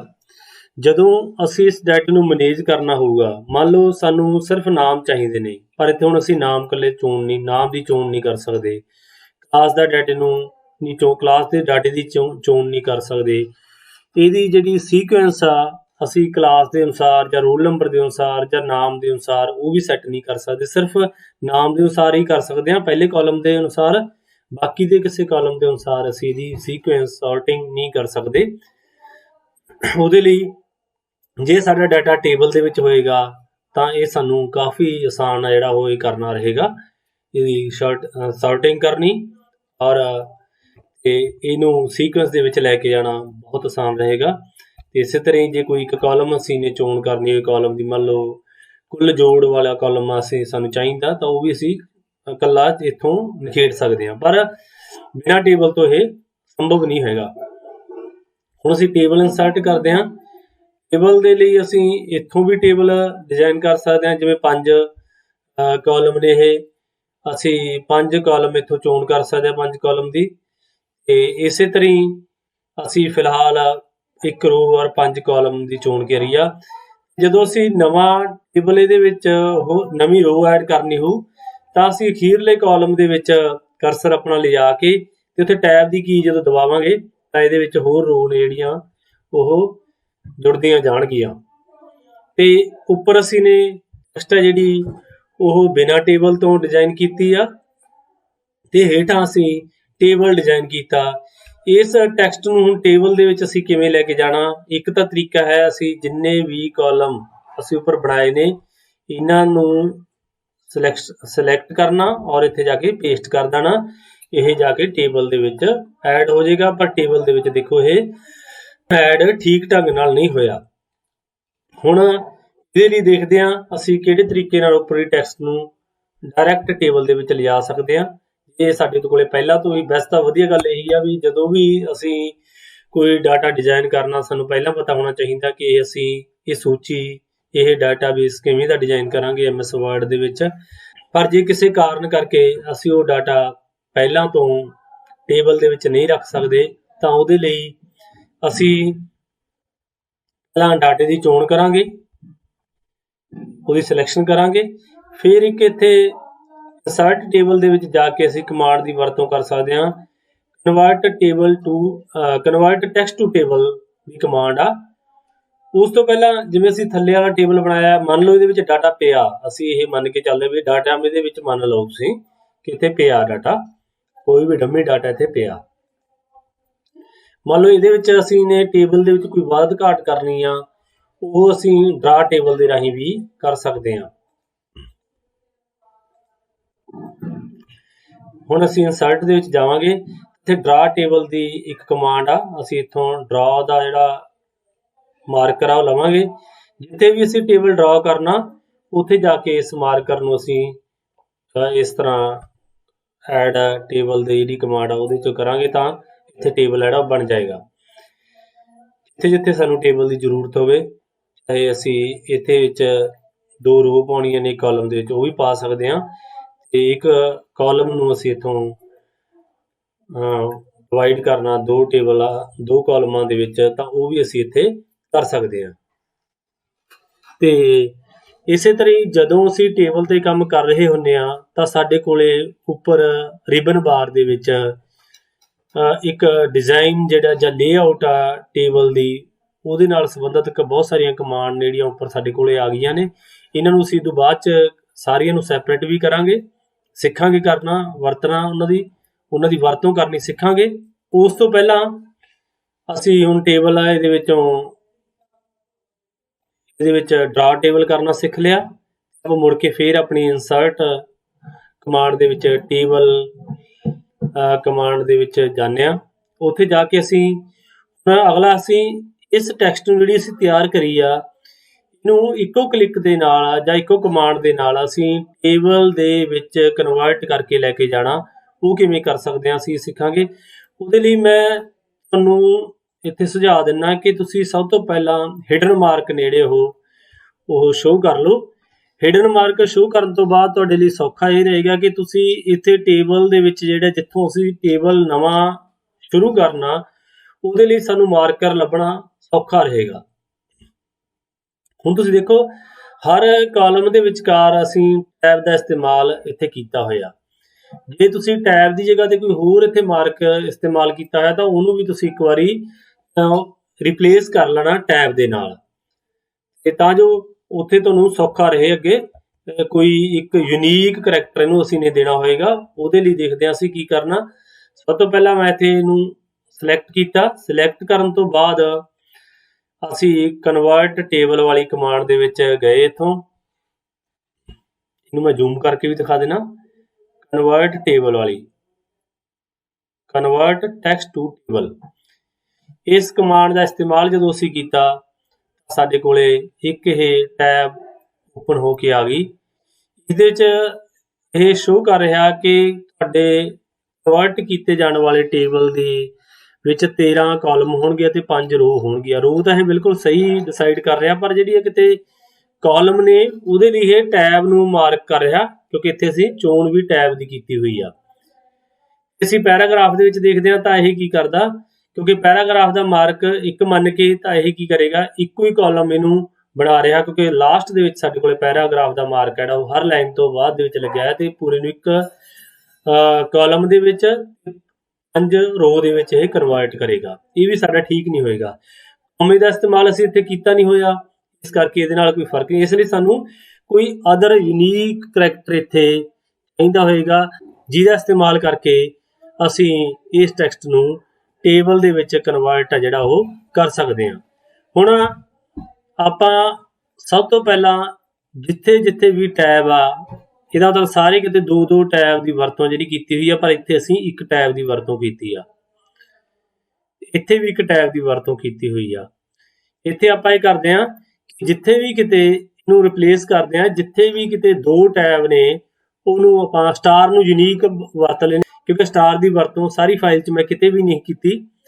ਇਸ ਲਈ ਆਪਾਂ find and replace the command ਹੈ ਜਿਹੜੀ ਇੱਥੇ ਵਰਤਾਂਗੇ। ਇਹਦੀ ਜਿਹੜੀ ਸ਼ਾਰਟਕਟ ਕੀ ਆ ਉਹ ਹੈਗੀ ਆ Ctrl+H। ਸ਼ਾਰਟਕਟ ਕੀ ਗਈ ਇਹਦੀ Ctrl+H। ਇੱਥੇ ਮੈਂ ਗਿਆ, ਇੱਥੇ ਸਭ ਤੋਂ ਪਹਿਲਾਂ ਆਪਾਂ ਸਪੈਸ਼ਲ ਕਰੈਕਟਰ ਆ ਟੈਬ ਕਰੈਕਟਰ ਨੂੰ ਲਵਾਂਗੇ। ਇੱਥੇ ਹੁਣ ਅਸੀਂ ਟੈਬ ਕਰੈਕਟਰ ਜਿਹੜਾ ਉਹ ਰੱਖ ਲਿਆ। ਇਹਨੂੰ ਕਾਪੀ ਕਰਕੇ ਅਸੀਂ 2 ਵਾਰੀ ਪੇਸਟ ਕਰ ਲਿਆ। ਆਪਾਂ ਇਹਨੂੰ ਕਮਾਂਡ ਦੇ ਰਹੇ ਹਾਂ ਕਿ ਜਿੱਥੇ ਵੀ ਕਿਤੇ 2 ਟੈਬ ਆਈਆਂ ਹੋਈਆਂ ਨੇ, ਮੈਂ ਤੁਹਾਨੂੰ ਫਿਰ ਦੱਸ ਦੇਣਾ ਕਿ ਟੈਬ ਦਾ ਕਰੈਕਟਰ ਕਿੱਥੋਂ ਲਿਆ। ਸਪੈਸ਼ਲ ਵਿੱਚ ਜਾ ਕੇ ਟੈਬ ਕਰੈਕਟਰ, ਬਹੁਤੀ ਵਾਰੀ ਤੁਹਾਡੀ ਹੇਠਲੀ ਵਿੰਡੋ ਨਹੀਂ ਦਿਖਦੀ ਹੁੰਦੀ ਤਾਂ ਇੱਥੇ ਲੈਸ ਦੇ ਜਗ੍ਹਾ ਤੇ ਮੋਰ ਕਰ ਦੇਣਾ। ਮੋਰ ਦੇ ਉੱਤੇ ਜਦੋਂ ਕਲਿੱਕ ਕਰਾਂਗੇ ਤਾਂ ਸਾਡੇ ਕੋਲ ਜਿਹੜੀਆਂ ਐਡਵਾਂਸ ਕਮਾਂਡਾਂ ਨੇਗੀਆਂ ਫਾਈਂਡ ਐਂਡ ਰਿਪਲੇਸ ਦੀਆਂ, ਉਹ ਸਾਨੂੰ ਇੱਥੇ ਮਿਲ ਜਾਣਗੀਆਂ। ਇੱਥੇ ਅਸੀਂ ਹੁਣ ਇਹਨੂੰ ਸਟਾਰ ਦੇ ਵਿੱਚ ਕਨਵਰਟ ਕਰਦੇ ਹਾਂ। ਮੈਂ ਇੱਥੇ ਕਮਾਂਡ ਦਿੱਤੀ ਰਿਪਲੇਸ ਆਲ, ਤਾਂ ਇਹਨੇ ਜਿੱਥੇ ਕਿਤੇ ਵੀ 2 ਟੈਬ ਸੀ ਉਹਨਾਂ ਨੂੰ ਸਟਾਰ ਦੇ ਵਿੱਚ ਤਬਦੀਲ ਜਿਹੜਾ ਉਹ ਕਰ ਦਿੱਤਾ। ਹੁਣ ਅਸੀਂ ਕਮਾਂਡ ਦਿਆਂਗੇ ਜਿੱਥੇ ਵੀ ਕਿਤੇ ਇੱਕ ਟੈਬ ਕਰੈਕਟਰ ਆ ਉਹਨੂੰ ਵੀ ਸਟਾਰ ਦੇ ਵਿੱਚ ਉਹਨੂੰ ਵੀ ਸਟਾਰ ਦੇ ਵਿੱਚ ਸਟਾਰ ਉੱਥੇ ਰਿਪਲੇਸ ਕਰਕੇ ਲਾ ਦੇਵੇ। ਹੁਣ ਇਹਨੇ ਕਈ ਥਾਵਾਂ ਤੇ 2 ਸਟਾਰ ਲਗਾ ਦਿੱਤੇ। ਹੁਣ ਅਸੀਂ ਇਹਨੂੰ ਇੱਕ ਕਮਾਂਡ ਹੋਰ ਦੇਵਾਂਗੇ, ਜਿੱਥੇ ਵੀ ਕਿਤੇ 2 ਸਟਾਰ ਲੱਗੇ ਹੋਏ ਨੇ ਉਹਨਾਂ ਨੂੰ 1 ਸਟਾਰ ਦੇ ਵਿੱਚ ਬਦਲ ਦੇ। ਹੁਣ ਅਸੀਂ ਦੇਖਾਂਗੇ ਸਾਡੀ ਇਸ ਟੈਕਸਟ ਦੇ ਵਿੱਚ ਸਾਰੀ ਥਾਵਾਂ ਤੇ ਇੱਕ ਸਟਾਰ ਹੈ ਜਿਹੜਾ ਉਹ ਇੱਕ ਦੂਜੀ ਟੈਕਸਟ ਨੂੰ ਨਖੇੜਨ ਦੇ ਲਈ ਸਾਡੇ ਕੋਲੇ ਯੂਨੀਕ ਮਾਰਕਰ ਜਿਹੜਾ ਉਹ ਬਣ ਗਿਆ। ਹੁਣ ਤਾਂ ਸਾਨੂੰ ਸੌਖਾ ਇਸ ਤਰ੍ਹਾਂ ਲੱਗਦਾ ਕਿ ਅਸੀਂ ਜਿਹਨੂੰ ਮੈਨੂਅਲੀ ਕਾਪੀ ਪੇਸਟ ਕਰ ਲਈਏ ਤਾਂ ਸੌਖਾ, ਪਰ ਜਦੋਂ ਇਹੀ ਫਾਈਲ ਸਾਡੀ 100 200 300 ਪੇਜ ਦੀ ਹੋਏਗੀ ਫਿਰ ਸਾਡੇ ਲਈ ਇਹ ਕਮਾਂਡ ਜਿਹੜੀ ਬਹੁਤ ਹੀ ਹੈਲਪਫੁਲ ਹੋਏਗੀ, ਬਹੁਤ ਹੀ ਮਦਦਗਾਰ ਹੋਏਗੀ। ਉੱਥੇ ਸਾਨੂੰ ਲੱਗੇਗਾ ਕਿ ਕਮਾਲ ਹੈ, ਇਹ ਤਾਂ ਅਸੀਂ ਕਿੰਨੇ ਸੌਖੇ ਤਰੀਕੇ ਨਾਲ ਆਪਣੀ ਸਾਰੀ ਟੈਕਸਟ ਨੂੰ ਟੇਬਲ 'ਚ ਕਨਵਰਟ ਕਰ ਲਿਆ। ਇਹਦੇ ਲਈ ਹੁਣ ਅਸੀਂ ਇਸ ਟੈਕਸਟ ਦੀ ਸਿਲੈਕਸ਼ਨ ਕਰਕੇ ਇਨਸਰਟ ਤੇ ਜਾ ਕੇ ਇਹਨੂੰ ਕਨਵਰਟ ਟੈਕਸਟ ਟੂ ਟੇਬਲ, ਤੇ ਇੱਥੇ ਹੁਣ ਇਹ ਕਾਲਮ ਨੇ ਜਿਹੜੇ 6 ਦੇ ਰਿਹਾ। ਅਸੀਂ ਦੇਖਦੇ ਹਾਂ 1 2 3 4 5 6 ਕਾਲਮ ਹੀ ਸਾਨੂੰ ਚਾਹੀਦੇ ਨੇ, 5 ਰੋ। ਇੱਥੇ ਅਸੀਂ ਯੂਨੀਕ ਕਰੈਕਟਰ ਦੀ ਜਗ੍ਹਾ ਦੇ ਉੱਤੇ ਅਦਰ ਦੇ ਵਿੱਚ ਜਾ ਕੇ ਸਟਾਰ ਦਾ ਜਿਹੜਾ ਕੋਡ ਆ ਉਹ ਪਾ ਦਿਆਂਗੇ। ਇਹਨੂੰ ਮੈਂ ਜ਼ੂਮ ਕਰਕੇ ਦਿਖਾਉਣਾ ਤੁਹਾਨੂੰ। ਇਸ ਤਰ੍ਹਾਂ ਦੀ ਟੈਬ ਹੈ, ਟੈਬ ਦੇ ਵਿੱਚ ਇਸ ਤਰ੍ਹਾਂ ਅਸੀਂ ਸਟਾਰ ਪਾ ਕੇ ਜਦੋਂ ਓਕੇ ਦੀ ਕਮਾਂਡ ਦਿਆਂਗੇ ਤਾਂ ਨਾਲ ਦੀ ਨਾਲ ਇਹ ਟੇਬਲ ਆ ਜਿਹੜਾ ਇਹ ਟੈਕਸਟ ਹੈ ਜਿਹੜੀ ਉਹ ਟੇਬਲ ਦੇ ਵਿੱਚ ਕਨਵਰਟ ਹੋ ਕੇ ਚਲੀ ਜਾਏਗੀ। ਇੱਥੇ ਆਪਾਂ ਜਿਹੜੇ ਪੈਰਾ ਮਾਰਕ ਚਿੰਨ੍ਹ ਨੇ, ਸਿੰਬਲ ਨੇ, ਉਹਨਾਂ ਨੂੰ ਹਾਈਡ ਕਰ ਦਈਏ। ਪੈਰਾ ਮਾਰਕਰ ਨੂੰ ਅਸੀਂ ਦੇਖ ਰਹੇ ਹਾਂ ਸਾਡੇ ਕੋਲੇ ਇਹ ਇੱਕ ਤਰ੍ਹਾਂ ਨਾਲ ਟੇਬਲ ਆ ਜਿਹੜਾ ਬਿਲਕੁਲ ਦਰੁਸਤ ਤਰੀਕੇ ਨਾਲ ਬਣ ਕੇ ਆ ਗਿਆ। ਜੇ ਇਹਦੇ 'ਚ ਇੱਕ ਕਾਲਮ ਵੱਧ ਆਇਆ ਇਹਨੂੰ ਅਸੀਂ ਇੱਥੋਂ ਰਿਮੂਵ ਕਰ ਦਿਆਂਗੇ, ਪਰ ਅਸੀਂ ਪਹਿਲਾਂ ਵੀ ਚੈੱਕ ਕਰ ਸਕਦੇ ਸੀਗੇ। ਜੇ ਉੱਥੇ 7 ਟੇਬਲ ਦੇ ਰਿਹਾ ਸੀ, ਅਸੀਂ ਉੱਥੇ 6 ਕਰਕੇ ਤਾਂ ਵੀ ਅਸੀਂ ਇੱਥੇ ਟੇਬਲ ਸੀ ਬਿਲਕੁਲ ਠੀਕ ਡਿਜ਼ਾਈਨ ਸੀ, ਅਸੀਂ ਆਟੋਮੈਟਿਕ ਤਰੀਕੇ ਨਾਲ ਉਹ ਕਰ ਸਕਦੇ ਸੀ। ਤੇ ਹੁਣ ਇਸ ਤਰ੍ਹਾਂ ਅਸੀਂ ਆਪਣਾ ਡਾਟਾ ਜਿਹੜਾ ਕਿ ਸਾਡਾ ਟੈਕਸਟ ਦੇ ਵਿੱਚ ਪਿਆ ਸੀ ਉਹਨੂੰ ਬੜੇ ਸੌਖੇ ਤਰੀਕੇ ਨਾਲ ਅਸੀਂ ਟੇਬਲ ਦੇ ਵਿੱਚ ਕਨਵਰਟ ਕਰ ਲਿਆ। ਹੁਣ ਜਿਹੜਾ ਇਹ ਜੋੜ ਅਸੀਂ ਕਰਿਆ ਸੀ ਮੈਨੂਅਲ ਤਰੀਕੇ ਨਾਲ ਜੋੜ ਕਰਿਆ ਸੀ, ਇੱਥੇ ਇਸ ਮੰਨ ਲਓ ਇੱਥੇ ਤਾਂ 4-5 ਕਾਲਮ ਸੀ, ਅਸੀਂ ਆਪ ਕੈਲਕੂਲੇਟਰ ਨਾਲ ਜਾਂ ਵੈਸੇ ਜੋੜ ਕਰ ਲਿਆ। ਜੇ ਅਸੀਂ ਇਸ ਜੋੜ ਨੂੰ ਕਿਸੇ ਆਟੋਮੈਟਿਕ ਤਰੀਕੇ ਨਾਲ ਕਰਵਾਉਣਾ ਹੋਵੇ ਤਾਂ ਫਿਰ ਸਾਡਾ ਕੰਮ ਇੱਥੇ ਨਹੀਂ ਚੱਲੇਗਾ। ਉਹਦੇ ਲਈ ਸਾਨੂੰ ਇਨਸਰਟ ਦੇ ਵਿੱਚ ਜਾ ਕੇ ਐਕਸਲ ਦੀ ਸਾਨੂੰ ਪਤਾ ਸਪਰੈਡ ਸ਼ੀਟ ਹੈ ਜਿਹੜੀ ਇਸ ਕੰਮ ਲਈ ਉਹਦਾ ਇਸਤੇਮਾਲ ਹੈ ਜਿਹੜਾ ਉਹ ਕਰਿਆ ਜਾਂਦਾ। ਅਸੀਂ ਉਹਦੀ ਵਰਤੋਂ ਆ ਜਿਹੜੀ ਉਹ ਇੱਥੇ ਕਰਨੀ ਸਿੱਖਾਂਗੇ ਜੇਕਰ ਅਸੀਂ ਬਹੁਤ ਸਾਰੇ ਫਾਰਮੂਲੇ ਜਾਂ ਅਸੀਂ ਐਵਰੇਜ ਜਾਂ ਕੋਈ ਰਿਜ਼ਲਟ ਹੈ ਜਿਹੜਾ ਉਹ ਅਸੀਂ MS ਵਰਡ ਦੇ ਵਿੱਚ ਤਿਆਰ ਕਰਨਾ ਹੋਵੇ, ਫਿਰ ਉੱਥੇ ਸਿੰਪਲ ਟੇਬਲ ਦੀ ਵਰਤੋਂ ਆ ਜਿਹੜੀ ਉਹ ਨਹੀਂ ਹੋਏਗੀ। ਉੱਥੇ ਅਸੀਂ ਸਪਰੈਡ ਸ਼ੀਟ ਹੈ ਜਿਹੜੀ ਐਕਸਲ ਵਾਲੀ ਉਹਨੂੰ ਇਹਦੇ ਵਿੱਚ ਇਨਬਿਲਟ ਕਰਾਂਗੇ। ਉਹਦੇ ਲਈ ਅਸੀਂ ਕੀ ਕਰਾਂਗੇ, ਐਕਸਲ ਸਪਰੈਡ ਸ਼ੀਟ ਦੇ ਉੱਤੇ ਕਲਿੱਕ ਕਰਾਂਗੇ। ਪਰ ਉਸ ਤੋਂ ਪਹਿਲਾਂ ਇਹ ਧਿਆਨ ਰੱਖਣਾ ਜ਼ਰੂਰੀ ਆ ਕਿ ਸਾਡਾ ਕਰਸਰ ਆ ਜਿਹੜਾ ਉਹ ਇਸ ਸਕਰੀਨ ਦੇ ਉੱਤੇ ਕਿੱਥੇ ਸੀ। ਹੁਣ ਸਾਡਾ ਕਰਸਰ ਸੀ ਜਿਹੜਾ ਕਿਸੇ ਕਾਲਮ ਦੇ ਵਿੱਚ ਸੀ, ਜਿਹਦੇ ਕਰਕੇ ਇਹ ਠੀਕ ਇਨਸਰਟ ਨਹੀਂ ਹੋਇਆ। ਤੇ ਮੈਂ Ctrl+Z ਦੀ ਕਮਾਂਡ ਵਰਤ ਕੇ ਵਾਪਸ ਉੱਥੇ ਜਾ ਕੇ ਕਰਸਰ ਆ ਜਿਹੜਾ ਉਹ ਇੱਥੇ ਰੱਖਾਂਗੇ। ਆਪਾਂ ਇੱਥੇ ਕਰਸਰ ਰੱਖ ਕੇ ਹੁਣ ਇੱਥੇ ਸਪਰੈਡ ਸ਼ੀਟ ਹੈ ਜਿਹੜੀ ਸਾਡੀ ਐਕਸਲ ਵਾਲੀ ਉਹਨੂੰ ਐਡ ਕਰਾਂਗੇ। ਤੇ ਜਦੋਂ ਸਾਡੇ ਕੋਲ ਇੱਥੇ ਸਪਰੈਡ ਸ਼ੀਟ ਆ ਗਈ ਤਾਂ ਅਸੀਂ ਉਹਦੇ ਦੁਆਰਾ ਇਹ ਸਾਰੇ ਡਾਟੇ ਨੂੰ ਮੈਨੇਜ ਜਿਹੜਾ ਕਰਨਾ ਸਿੱਖਾਂਗੇ। ਇੱਥੋਂ ਆਪਾਂ ਇਹ ਡਾਟਾ ਐਡ ਕਰਨਾ ਸ਼ੁਰੂ ਕਰਦੇ ਹਾਂ। ਇਸ ਡਾਟੇ ਦੀ ਕਾਪੀ ਕਰਕੇ ਵੀ ਅਸੀਂ ਉੱਥੇ ਲਿਆ ਸਕਦੇ ਹਾਂ। ਮੈਂ ਇੱਥੋਂ ਕਾਪੀ ਕਰਿਆ ਇਸ ਡਾਟੇ ਨੂੰ, ਕਾਪੀ ਕਰਕੇ ਸਪਰੈਡ ਸ਼ੀਟ ਦੇ ਵਿੱਚ ਆਪਾਂ ਨੇ ਇਹਨੂੰ ਪੇਸਟ ਆ ਜਿਹੜਾ ਉਹ ਕਰ ਲਿਆ। ਇੱਥੇ ਹੁਣ ਪੇਸਟ ਕਰਨ ਤੋਂ ਬਾਅਦ ਅਸੀਂ ਇੱਥੇ ਸਮ ਦਾ ਜਿਹੜਾ ਫਾਰਮੂਲਾ ਜੋੜ ਦਾ ਉਹਦੀ ਵਰਤੋਂ ਕਰਾਂਗੇ। ਮੈਂ ਤੁਹਾਨੂੰ ਪਹਿਲਾਂ ਵੀ ਦੱਸਿਆ ਸੀ ਕਿ ਜਿਵੇਂ ਅਸੀਂ ਕਿਸੇ ਵੀ ਆਬਜੈਕਟ ਦੀ ਚੋਣ ਕਰਾਂਗੇ, ਐਕਸਟਰਨਲ ਆਬਜੈਕਟ ਦੀ ਚੋਣ ਕਰਾਂਗੇ, ਇੰਟਰਨਲ ਆਬਜੈਕਟ ਦੀ ਚੋਣ ਕਰਾਂਗੇ, ਤਾਂ ਉਹਦੀਆਂ ਪ੍ਰੋਪਰਟੀਜ਼ ਨੇ ਜਿਹੜੀਆਂ ਉਹਦੀਆਂ ਕਮਾਂਡ ਨੇ ਉਹ ਆਪਣੇ ਆਪ ਉੱਪਰ ਰਿਬਨ ਬਾਰ ਦੇ ਵਿੱਚ ਸ਼ੋ ਹੋਣੀਆਂ ਸ਼ੁਰੂ ਹੋ ਜਾਂਦੀਆਂ ਨੇ। ਜਿਵੇਂ ਹੀ ਦੇਖੋ ਮੈਂ ਹੋਮ ਇਹਦੇ ਤੇ ਸਪਰੈਡ ਸ਼ੀਟ ਦੇ ਉੱਤੇ ਕਲਿੱਕ ਕੀਤਾ ਤਾਂ ਬਹੁਤ ਸਾਰੀਆਂ ਉੱਪਰਲੀਆਂ ਕਮਾਂਡ ਜਿਹੜੀਆਂ ਐਕਸਲ ਵਾਲੀਆਂ ਸਾਡੇ ਕੋਲੇ ਆਉਣੀਆਂ ਸ਼ੁਰੂ ਹੋ ਗਈਆਂ। ਹੁਣ मैं इत्थे जाके ਆਟੋ ਸਮ ਦੀ ਕਮਾਂਡ ਦੇਵਾਂਗਾ ਇਹਨੂੰ। ਜਦੋਂ ਮੈਂ ਆਟੋ ਸਮ ਤੇ ਕਲਿੱਕ ਕੀਤਾ, ਐਵਰੇਜ, ਸਮ, ਕਾਊਂਟ, ਨੰਬਰ, ਕਾਫੀ ਸਾਰੀ ਕਮਾਂਡ ਹੋਰ ਵੀ ਨੇ, ਪਰ ਇੱਥੇ ਸਮ ਦਾ ਇਸਤੇਮਾਲ ਕਰਾਂਗੇ ਅਸੀਂ ਸਮ ਦੀ ਕਮਾਂਡ ਦਿੱਤੀ ਤਾਂ ਇਹਨੇ ਜਿੱਥੇ ਵੀ ਅੰਕ ਸੀ, ਪਰ ਅਸੀਂ ਸਿਰਫ ਪੇਪਰ 1 ਤੇ ਪੇਪਰ 2 ਦਾ ਜੋੜ ਹੈ ਜਿਹੜਾ ਉਹ ਕਰਨਾ। ਅਸੀਂ 2 ਕਾਲਮ ਜੋੜ ਕੇ ਐਂਟਰ ਮਾਰਾਂਗੇ ਤੇ ਆਪਣੇ ਆਪ ਇਹ ਵਾਲਾ ਜੋੜ ਹੈ ਜਿਹੜਾ ਇਹਨੇ ਕਰ ਦੇਣਾ। ਤੇ ਇਸੇ ਤਰ੍ਹਾਂ ਹੀ ਜਿਵੇਂ ਅਸੀਂ ਐਕਸਲ ਦੇ ਵਿੱਚ ਡਰੈਗ ਕਰਦੇ ਹਾਂ ਕਾਲਮ ਨੂੰ ਥੱਲੇ ਨੂੰ, ਉਸੇ ਤਰ੍ਹਾਂ ਡਰੈਗ ਇੱਥੇ ਕਰਾਂਗੇ ਤੇ ਸਾਡੇ ਬਾਕੀ ਦੇ ਜਿਹੜੇ ਬਾਕੀ ਦੀਆਂ ਰੋ ਸੀ ਉਹਨਾਂ ਦਾ ਜੋੜ ਵੀ ਸਾਡੇ ਕੁੱਲ ਜੋੜ ਵਾਲੇ ਕਾਲਮ ਦੇ ਵਿੱਚ ਆ ਜਾਵੇਗਾ। ਇਸ ਤਰ੍ਹਾਂ ਅਸੀਂ ਸਾਰੀਆਂ ਕਾਫੀ ਸਾਰੇ ਫਾਰਮੂਲੇ ਜਾਂ ਸਾਰੇ ਫਾਰਮੂਲੇ ਜਿਹੜੇ ਸਪਰੈਡਸ਼ੀਟ ਦੇ ਵਿੱਚ ਅਸੀਂ ਐਕਸਲ ਦੀ ਵਰਤੋਂ ਕਰਕੇ ਲਾਉਣੇ ਹੁੰਦੇ ਨੇ, ਉਹ ਵੀ ਇੱਥੇ ਅਸੀਂ ਇਸ ਏਰੀਏ ਦੇ ਵਿੱਚ ਸਾਰੇ ਉਹ ਫਾਰਮੂਲੇ ਉਸੇ ਤਰ੍ਹਾਂ ਹੀ ਵਰਤ ਜਿਹੜੇ ਉਹ ਸਕਦੇ ਹਾਂ। ਤੇ ਬਾਕੀ ਡਿਟੇਲ ਦੇ ਵਿੱਚ ਜਦੋਂ ਅਸੀਂ ਐਕਸਲ ਦੀ ਸਿਖਲਾਈ ਲਵਾਂਗੇ, ਉੱਥੇ ਜਾ ਕੇ ਤੁਹਾਨੂੰ ਦੱਸਾਂਗੇ ਕਿ ਅਸੀਂ ਸਪਰੈਡਸ਼ੀਟ ਦੇ ਵਿੱਚ ਕਿਸ ਤਰ੍ਹਾਂ ਫਾਰਮੂਲਿਆਂ ਦਾ ਇਸਤੇਮਾਲ ਕਰਨਾ, ਕਿਵੇਂ ਸਮ ਕਰਨਾ, ਕਿਵੇਂ ਐਵਰੇਜ ਕੱਢਣੀ ਆ।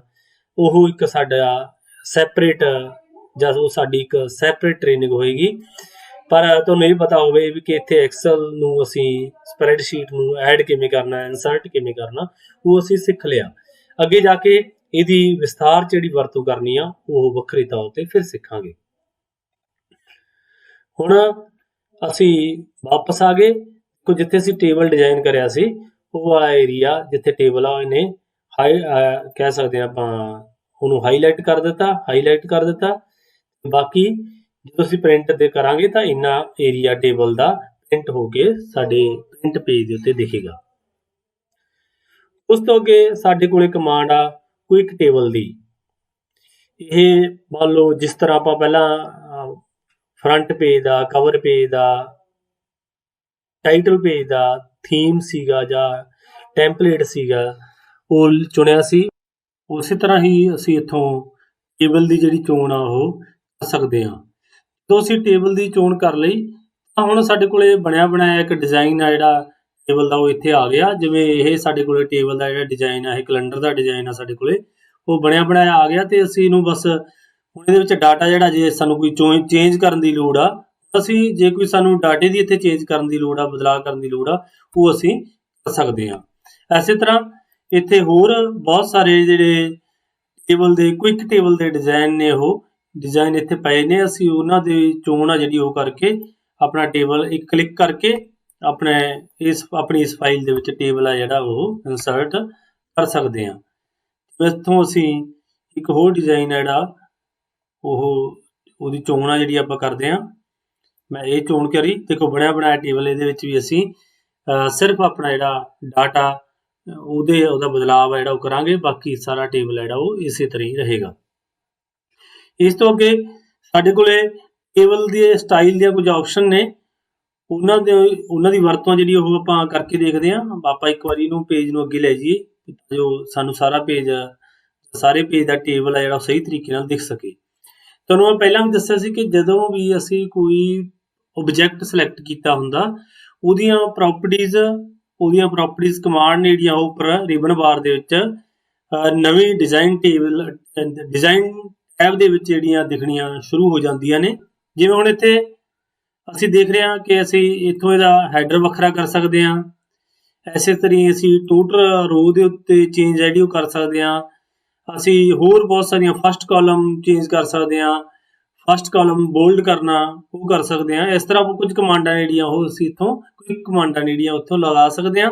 ਇਸ ਤੋਂ ਅੱਗੇ ਟੇਬਲ ਦੇ ਬਹੁਤ ਸਾਰੇ ਸਟਾਈਲ ਨੇ। ਜਿਵੇਂ ਪਹਿਲਾਂ ਤਾਂ ਇਹ ਸੀ ਸਾਡੇ ਕੋਲ ਟੇਬਲ ਦਾ ਟੈਂਪਲੇਟ ਸੀ, ਅਸੀਂ ਕੈਲੰਡਰ ਦਾ ਟੈਂਪਲੇਟ ਲੈਣਾ, ਕਿ ਅਸੀਂ ਕਾਲਮ ਦੇ ਵਿੱਚ ਟੈਂਪਲੇਟ ਲੈਣਾ। ਹੁਣ ਉਸ ਟੈਂਪਲੇਟ ਨੂੰ ਜਾਂ ਉਸ ਡਿਜ਼ਾਈਨ ਨੂੰ ਜਾਂ ਉਸ ਸਟਾਈਲ ਨੂੰ ਅਸੀਂ ਆਪਣੇ ਕਈ ਤਰ੍ਹਾਂ ਦੇ ਇੱਥੇ ਕਲਰ ਨੇ ਉਹਦੇ ਰਾਹੀਂ ਖੂਬਸੂਰਤ ਜਿਹੜਾ ਉਹ ਬਣਾ ਸਕਦੇ ਹਾਂ। ਉਹਦੀ ਚੋਣ ਕਰਕੇ ਅਸੀਂ ਇਹਨੂੰ ਹੋਰ ਵਧੀਆ ਜਿਹੜਾ ਟੇਬਲ ਨੂੰ ਬਣਾ ਸਕਦੇ ਹਾਂ। ਇੱਥੋਂ ਅਸੀਂ ਟੇਬਲ ਦੀ ਬੈਕਗਰਾਉਂਡ ਸ਼ੇਡ ਉਹ ਵੀ ਵੱਖਰੇ ਤੌਰ ਦੇ ਉੱਤੇ ਅਸੀਂ ਇੱਥੋਂ ਇਕੱਲੇ ਤੇ ਵੀ ਸਿਲੈਕਟ ਕਰ ਸਕਦੇ ਹਾਂ। ਅਸੀਂ ਪੂਰੇ ਟੇਬਲ ਨੂੰ ਵੀ ਇੱਥੋਂ ਸਿਲੈਕਟ ਕਰ ਸਕਦੇ ਹਾਂ। ਇਸੇ ਤਰ੍ਹਾਂ ਅੱਗੇ ਜਾ ਕੇ ਅਸੀਂ ਚਾਹੁੰਦੇ ਹਾਂ ਕਿ ਇਸ ਟੇਬਲ ਦਾ ਜਿਹੜਾ ਬਾਰਡਰ ਆ ਸੋ ਵਿਸ਼ੇਸ਼ ਕਾਲਮ ਦੇ ਘੇਰੇ ਦਾ ਵੱਖਰਾ ਹੋਵੇ ਜਾਂ ਉਹਦਾ ਸਟਾਈਲ ਵੱਖਰਾ ਹੋਵੇ। ਇੱਥੋਂ ਅਸੀਂ ਬਾਰਡਰ ਫਿਲਰ ਲਾ ਕੇ ਅਸੀਂ ਉਹਨੂੰ ਵੱਖਰੇ ਤੌਰ ਦੇ ਉੱਤੇ ਵੀ ਉਸ ਕਾਲਮ ਨੂੰ ਅਸੀਂ ਸ਼ੋ ਆ ਜਿਹੜਾ ਉਹ ਆਪਣੀ ਫਾਈਲ ਦੇ ਵਿੱਚ ਕਰ ਸਕਦੇ ਹਾਂ। ਇਸੇ ਤਰੀ ਜੇ ਅਸੀਂ ਬਾਰਡਰ ਦੀ ਜਿਹੜੀ ਲਾਈਨ ਆ ਉਹਦਾ ਸਟਾਈਲ ਕਿੱਦਾਂ ਦਾ ਕਿਸ ਤਰ੍ਹਾਂ ਦਾ ਹੋਏਗਾ ਉਹ ਵੀ ਇੱਥੋਂ ਅਸੀਂ ਡਿਸਾਈਡ ਆ ਜਿਹੜਾ ਉਹ ਕਰ ਸਕਦੇ ਹਾਂ ਤੇ ਉਹਨੂੰ ਅੱਗੇ ਜਾ ਕੇ ਟੇਬਲ ਦੇ ਵਿੱਚ ਫਿਲ ਕਰ ਸਕਦੇ ਹਾਂ। ਉਸ ਤੋਂ ਅੱਗੇ ਇਸ ਕਮਾਂਡ ਦੀ ਵਰਤੋਂ ਸੀ ਜਿਹੜੀ ਅਸੀਂ ਪਹਿਲਾਂ ਜਦੋਂ ਹੋਮ ਟੈਬ ਤੇ ਅਸੀਂ ਕੰਮ ਕਰ ਰਹੇ ਸੀ ਉੱਥੇ ਵੀ ਅਸੀਂ ਇਹਦੀ ਵਰਤੋਂ ਕੀਤੀ। ਉੱਥੇ ਇਹਦੀ ਵਰਤੋਂ ਕਰਕੇ ਤੁਹਾਨੂੰ ਅਸੀਂ ਦੱਸਿਆ ਸੀ ਕਿ ਕਿਵੇਂ ਅਸੀਂ ਟੇਬਲ ਵਿਚਲੇ ਬਾਟਮ ਬਾਰਡਰ ਨੂੰ, ਟਾਪ ਬਾਰਡਰ ਨੂੰ, ਲੈਫਟ ਬਾਰਡਰ ਨੂੰ, ਰਾਈਟ ਬਾਰਡਰ ਨੂੰ ਹਿਡਨ ਕਰ ਸਕਦੇ ਹਾਂ ਜਾਂ ਉਹਨੂੰ ਡਿਸਪਲੇ ਕਰ ਸਕਦੇ ਹਾਂ, ਜਾਂ ਅਸੀਂ ਸਾਰੇ ਬਾਰਡਰ ਨੂੰ ਟੇਬਲ ਦੇ ਨੂੰ ਹਾਈਡ ਕਰ ਸਕਦੇ ਹਾਂ, ਜਾਂ ਆਲ ਬਾਰਡਰ ਨੂੰ ਅਸੀਂ ਸ਼ੋ ਕਰ ਸਕਦੇ ਹਾਂ, ਆਊਟਸਾਈਡ ਬਾਰਡਰ ਲਗਾ ਸਕਦੇ ਹਾਂ, ਇਨਸਾਈਡ ਬਾਰਡਰ ਲਗਾ ਸਕਦੇ ਹਾਂ। ਇਸੇ ਤਰ੍ਹਾਂ ਹੌਰੀਜ਼ੈਂਟਲ ਵਰਟੀਕਲ ਵਿਊ ਆ ਜਿਹੜਾ ਬਾਰਡਰ ਦਾ ਉਹ ਵੀ ਅਸੀਂ ਉੱਥੇ ਦੇਖ ਸਕਦੇ ਹਾਂ। ਬਹੁਤ ਸਾਰੀਆਂ ਕਮਾਂਡਸ ਜਿਹੜੀਆਂ ਉਹ ਅਸੀਂ ਪਹਿਲਾਂ ਹੀ ਕਰ ਚੁੱਕੇ ਹਾਂ। ਇਸ ਤੋਂ ਅੱਗੇ ਅਸੀਂ ਬਾਰਡਰ ਪੇਂਟਰ ਦੀ ਮਦਦ ਦੇ ਨਾਲ ਇਹਨੂੰ ਅਸੀਂ ਫਿਲ ਵੀ ਕਰ ਸਕਦੇ ਹਾਂ ਤੇ ਇੱਥੋਂ ਅਸੀਂ ਬਾਰਡਰ ਜਿਹੜਾ ਉਹ ਹਟਾ ਵੀ ਸਕਦੇ ਹਾਂ। ਇਹ ਦੇਖੋ ਫਿਲਹਾਲ ਅਸੀਂ ਇੱਕ ਬਾਰਡਰ ਦਾ ਸਟਾਈਲ ਸੀ ਜਿਹੜਾ ਉਹ ਉੱਧਰੋਂ ਲਿਆ ਤੇ ਉਹਨੂੰ ਅਸੀਂ ਇੱਥੋਂ ਬਾਰਡਰ ਪੇਂਟਰ ਦੇ ਨਾਲ ਬਾਰਡਰ ਦਾ ਸਟਾਈਲ ਜਿਹੜਾ ਉਹ ਅਸੀਂ ਲਗਾ ਰਹੇ ਹਾਂਗੇ। ਜਿੱਥੇ ਜਿੱਥੇ ਅਸੀਂ ਕਲਿੱਕ ਕਰਾਂਗੇ ਉੱਥੇ ਜਾ ਕੇ ਇਹ ਬਾਰਡਰ ਪੇਂਟਰ ਅਪਲਾਈ ਕਰ ਦੇਗਾ। ਦੇਖੋ ਇੱਥੋਂ ਫਿਲ ਕੀਤਾ, ਇੱਥੇ ਅਪਲਾਈ ਕਰ ਦਿੱਤਾ। ਕਈ ਵਾਰੀ ਹੋ ਸਕਦਾ ਜਦੋਂ ਕੰਮ ਨਾ ਕਰ ਰਿਹਾ ਬਾਰਡਰ ਤਾਂ ਇਹਦਾ ਮਤਲਬ ਸਾਡੀ ਫਿਲ ਕਰਨ ਦੀ ਕੋਈ ਗਲਤੀ ਆ, ਇਸੇ ਕਰਕੇ ਇਹ ਅਪਲਾਈ ਨਹੀਂ ਹੋ ਰਿਹਾ। ਇਸ ਤਰ੍ਹਾਂ ਅਸੀਂ ਜਿਹੜੀਆਂ ਬਾਰਡਰ ਦੇ ਨਾਲ ਸੰਬੰਧਿਤ ਕਮਾਂਡ ਸੀ ਉਹਨਾਂ ਦੀ ਜਾਣਕਾਰੀ ਹੈ ਜਿਹੜੀ ਉਹ ਹਾਸਲ ਕੀਤੀ। ਇਸੇ ਤਰ੍ਹਾਂ ਹੀ ਸਾਡੇ ਕੋਲੇ ਇਨਸਰਟ ਟੈਬ ਦੇ ਵਿੱਚ ਹੋਰ ਬਹੁਤ ਸਾਰੀਆਂ ਕਮਾਂਡ ਨੇ ਜਿਹੜੀਆਂ ਅਸੀਂ ਅਗਲੀ ਕਲਾਸ ਦੇ ਵਿੱਚ ਉਹਨਾਂ ਦੀ ਵਰਤੋਂ ਆ ਜਿਹੜੀ ਕਰਨੀ ਸਿੱਖਾਂਗੇ। ਹੁਣ ਤੁਸੀਂ ਜਿਹੜੀਆਂ ਕਮਾਂਡ ਇਸ ਕਲਾਸ ਦੇ ਵਿੱਚ ਤੁਹਾਨੂੰ ਸਿਖਾਈਆਂ ਗਈਆਂ ਨੇ ਉਹਨਾਂ ਨੂੰ ਆਪਣੇ ਕੰਪਿਊਟਰ ਦੇ ਉੱਤੇ ਪ੍ਰੈਕਟੀਕਲ ਵਜੋਂ ਕਰਕੇ ਵੇਖ ਲਓ, ਫਿਰ ਆਪਾਂ ਅੱਗੇ ਕਲਾਸ ਦੇ ਵਿੱਚ ਅਗਲੀਆਂ ਕਮਾਂਡ ਜਿਹੜੀਆਂ ਉਹਨਾਂ ਦੀ ਵਰਤੋਂ ਕਰਨੀ ਹੈ ਜਿਹੜੀ ਉਹ ਸਿੱਖਾਂਗੇ। ਧੰਨਵਾਦ।